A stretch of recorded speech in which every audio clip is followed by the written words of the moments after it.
করে বিদেশে যায় চাকরি করে, তারা সারা মাস ভরা ইনকাম করে কয় টাকা পাঠায়, আর আমি মমতাজ একবার যায় গান করলে কত হাজার ডলার সেখান থেকে ইনকাম করে আনি।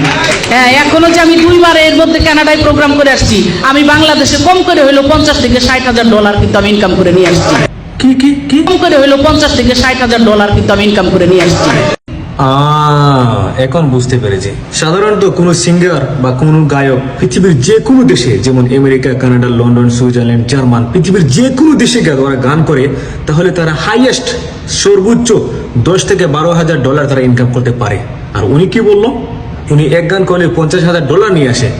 আমার মনে হয় উনারে যে 50,000 ডলার দেয়, ওনার কাছে যদি ওনার মেয়েরে ফুটকি মারা লয় তাহলে 30,000 ডলার ইনকাম করতে পারে। আর উনি নিজে গিয়ে যদি ফুটকি মারা লয়, গোয়া মারা লয়, প্লাস বডি মেসেজ করে, তাহলে উনি 50,000 ডলার ইনকাম করতে পারে। আর এটাই ছিল আজকে আমার কাছে তথ্য নিউজ।